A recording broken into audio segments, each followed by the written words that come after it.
The candy aisle you remember from the 1980s was not simply discontinued. It disappeared so completely that walking into the same kind of store today, we are looking at something entirely different, even though the shelves look the same. One of those candies was earning $50 million a year when its own company decided to kill it, and the reason still sounds like a joke. Stay until the end, because the last candy standing outlived every other one on this list and then vanished 2 years ago, while nobody was looking. Start with the bar Hershey built to be perfect. Bar None went nationwide in September of 1987. Cocoa wafers layered with chocolate cream, topped with crushed peanuts, and sealed inside milk chocolate. The commercials promised it was chocolatey enough to tame the wild chocolate beast inside you. And for 5 years, it did exactly that. It cost about 40 cents at the gas station counter, and for a lot of people, it instantly became the default answer to a long day. Then in 1992, Hershey decided to improve it. They split the single bar into 2 thin sticks, poured caramel over the wafers, and waited for applause that never came. The people who loved Bar None stopped recognizing it. Sales slid year after year, and in December of 1997, it was quietly pulled from American shelves. The original never fully died, though. A version is still sold in Mexico, close enough to visit, never close enough to bring back your version of it. If the 80s had an official color of luxury, it was white. Alpine White arrived from Nestlé in 1986, a slab of creamy white chocolate studded with toasted almonds, sold in a wrapper that looked like a mountain postcard. The television ad barely showed the candy at all. Slow music, drifting white fabric, a voice singing sweet dreams, as if a candy bar could be a mood instead of a snack. For a while that worked, because nothing else on the shelf looked anything like it. Then the early 90s arrived. White chocolate fell out of fashion as fast as it had risen, and by about 1993, Alpine White was gone. The almonds survive in 100 other bars today. The dreamy white slab in the silver wrapper does not. Summer beat some candy before any company ever did.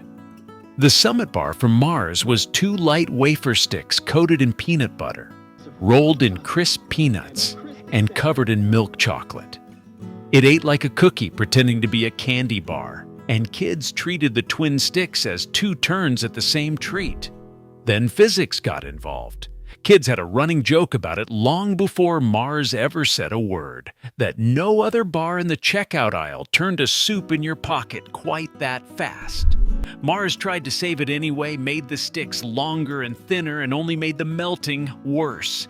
By around 1983, the company let it go.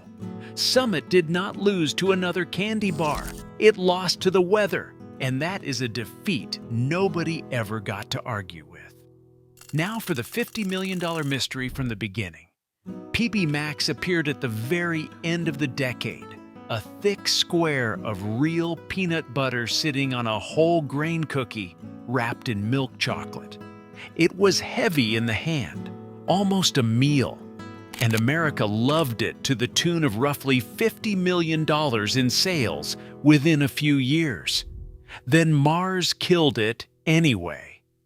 According to Alfred Poe, a former Mars executive, the reason was simple and absurd. The Mars family reportedly did not like peanut butter. The company has never confirmed that story, and it has never offered a better one either. Fans have been petitioning to bring the bar back for decades now, and every few years the campaign flares up again, gets thousands of signatures, and goes exactly nowhere.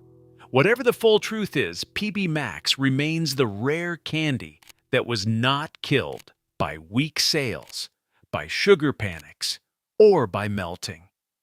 It may have been killed by taste, just not yours. Some candy disappeared while it was still sitting on the shelf, hiding inside its own wrapper. Whatchamacallit launched in 1978 as a light, crisp bar of peanut-flavored crisped rice under a thin coat of milk chocolate, and that airy crunch is the exact texture we all remember. Then in 1987, Hershey added a layer of caramel, and the original recipe was retired for good without so much as an announcement. The name stayed. The wrapper stayed. The bar inside became something else. Chewier, sweeter, heavier. You can walk into a store today and buy a Whatchamacallit, and it will still not be the one you are remembering. That might be the strangest loss on this list. A candy you can hold in your hand and still miss. Away from the chocolate, down on the low shelf by the register, the novelty wall was waiting, and the low shelf belonged to Bonkers. Nabisco launched the chews in 1983, big soft rectangles with a fruit shell outside and a darker jam center that hit twice as hard. The commercials made the promise literal. Somebody took a bite, and a fruit the size of a refrigerator fell from the sky and flattened them. Ask most of us today what Bonkers actually tasted like, and the answer comes back slower than it should. Ask about the commercial, and the answer is instant. We repeated the slogan, we bonked each other on playgrounds, and we handed over 35 cents a pack for years. When Nabisco drifted out of the candy business in the 90s, Bonkers went with it, and no relaunch has ever stuck. The joke of the commercial turned out to be the truth. The fruit really did drop out of nowhere, and then one day, it simply stopped falling. Dust was the whole point before you even knew what Tart and Tinies were. Wonka owned that stretch of the low shelf. Little naked cylinders of compressed candy powder in 5 dusty colors. No shell, no shine, no protection at all. They rattled inside the box, chalked your fingers with color, and dissolved into a sharp tartness that felt vaguely illegal in the middle of class. Years later, after Nestle absorbed the Wonka brands, the originals were dropped, and almost nobody remembers what happened next correctly. A relaunch in the 2000s brought them back wearing a hard candy coating. Fans of the originals never forgave the shell. The whole point had been the powder, the dust on our fingertips, the evidence we carried around all afternoon. The coated version protected the candy and lost the memory. Tops went one step further and sold you actual garbage. Garbage candy was a tiny plastic trash can with a working lid filled with pressed candy shaped like fish bones, old boots, and dented tin cans. It was born in the 70s, but it ruled the gross-out era of the early 80s, when the surest route to a kid's allowance was disgusting an adult at close range. The candy itself was ordinary, chalky, and sweet. Very few of us could describe what it actually tasted like. Nearly all of us could describe the lid snapping shut. The container was the treasure, saved on windowsills and school desks long after the candy was gone. The trend faded before the decade ended, and the little cans faded with it. Somewhere in a million junk drawers, the empty cans are probably still sitting there. The garbage outlived the candy. Wonka had one more trick on that wall, and it was nearly the size of your fist. DinaSour Eggs arrived in 1981 as giant sour jawbreakers. Speckled eggs hiding up to 4 rings of flavor, grape to orange to cherry to lemon. The company's own research clocked one egg at about 40 minutes of work. That was the entire sales pitch, a single candy that lasted a whole block of Saturday cartoons. We started one at the first theme song, checked our progress against the commercial breaks, and for the disciplined among us, the last sour ring dissolved right as the good shows ended. By 1987, the eggs had quietly shrunk, and the word giant slipped off the box, and around 1992, they vanished entirely. No sales report ever named a single cause. The simplest explanation, the one kids passed around for years afterward, was that dinosaurs had simply gone out of fashion, barely a year before a certain movie would have made them the biggest candy in America. Timing is its own kind of extinction. We're halfway down the aisle, so leave 2 things in the comments right now: the store where your allowance disappeared, and the first candy from this list you would buy back tomorrow. The gum wall is waiting. If chocolate ruled the shelves, gum ruled the checkout lane. The first time the liquid center burst, everyone made exactly the same face. Chewels looked like a quiet, square pillow until that first bite. when it flooded your mouth with a warm ribbon of liquid center. It was sugar-free, aimed slightly older, advertised with slick commercials that looked like music videos, and for a few years it sat in every drugstore rack in the country. Then the liquid center novelty cooled, the sugar-free shelf got crowded, and by the middle of the decade, Chewels was gone. Nobody protested. Nobody even noticed the week it happened. That is the quietest kind of discontinued, the kind you only discover years later, standing in an aisle, wondering what you came looking for. One bite and an actual wave crashed over you.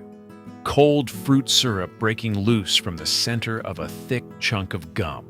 Amaral, the novelty branch of Wrigley, called it Tidal Wave, and sold it in orange, blueberry, grape, and apple, and the commercials were honestly not far off from what it felt like.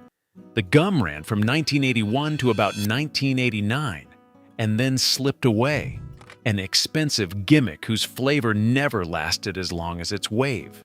Ask anyone who chewed it and they will describe the same half second, the moment the center broke open.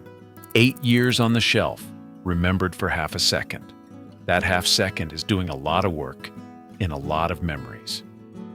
And the 80s did one thing with gum that nothing since has quite managed to repeat.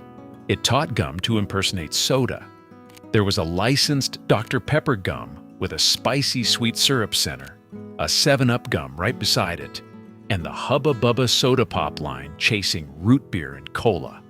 The trick was flavor encapsulation, a burst so intense it almost felt carbonated, and so brief it was gone in under 2 minutes. We paid 35 cents for 2 minutes of magic, over and over, which tells you everything about being 10 years old. Then almost overnight, the whole category moved on. The licenses expired, the product lines were trimmed, and by the end of the decade, the soda gums had gone flat. A few soda-flavored gums have popped up since, briefly, and quietly disappeared again. Whatever that 80s formula actually was, nobody has managed to hold on to it for long. Your mouth started watering before you even got the wrapper off. Fleer had licensed the Gatorade name for a gum it called Gatorgum. Sharp lemon lime and orange chunks, marketed straight at Little League dugouts as a real answer to thirst, gum built to act like sports equipment. The science was half true. The acid that triggered all that salivation also chewed through the gum base itself, so the texture collapsed within minutes, and keeping the formula stable was a constant fight. Fleer finally let it die in 1989. It remains one of the only candies ever discontinued, partly because it worked too well. The gum defeated itself, which is somehow the most 80s ending on this entire list. For pure volume, nothing touched Big Buddy. Tops sold a slab of pink bubblegum nearly the length of a school ruler for about a dime, and the smell of the cherry and grape versions reached you through the paper before you even paid. It was too stiff at first, softened as you worked at it, and one stick could be broken into tribute pieces for an entire lunch table, which made its owner king of the lunch table for one afternoon. One stick was lunch table currency, and owning one meant deciding who got a piece and who did not. But margins on giant novelty gum were thin, soft pouch gums took over the wall, and by the middle of the decade, Big Buddy quietly left. A dime never bought that much status again. Through all of it, the candy counter kept one elder statesman. Slo Poke was a flat block of hard caramel on a stick, born back in the 1920s and still going strong 60 years later, famous for outlasting entire double features. You did not chew a Slo Poke, you negotiated with it. At the movie theater counter, it was the smart money, the only candy in the case guaranteed to still be there when the credits rolled. Then the buyouts came. The Holloway Company passed through one corporate hand after another, and somewhere in the 80s, the original stiff, stubborn formula disappeared along the way. Nobody ever announced when the recipe changed.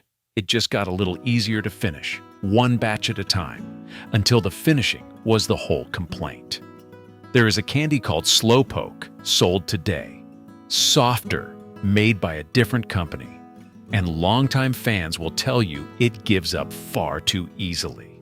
The name survived. The stubbornness did not. Which leaves the survivor from the beginning of this video. Fruit Stripe gum outlived every single candy on this list. 5 painted zebra stripes of flavor, a temporary tattoo of Yipes the zebra tucked inside every pack, and a taste that famously vanished in about 30 seconds, which we all accepted as a fair trade. Half the country walked around all summer with a faded zebra pressed onto one wrist, licked into place like a badge. It ran for 54 years. It outlasted Bonkers, bar none, the soda gums, the giant jawbreakers, the entire aisle. Then Ferrara quietly stopped production in 2022, and in January of 2024, the company confirmed that Fruit Stripe was finished for good. The pack simply stopped showing up on the restocking truck one week and never came back. The longest surviving flavor on that whole shelf turned out to be the most temporary one all along. The flavor lasted 30 seconds. The memory lasted 50 years. That was the candy aisle that no longer exists. 16 goodbyes nobody ever got to say out loud. The sugar was only the ticket. What the candy actually bought was an afternoon that belonged entirely to us. And that is the thing nobody can restock. Tell the aisle story in the comments. The one candy you would buy again tomorrow, the store where you bought it, and the town it was in. Somebody else reading these comments stood in that exact same aisle. And if this brought the shelf back for a minute, subscribe, because there is a lot more of that America worth remembering.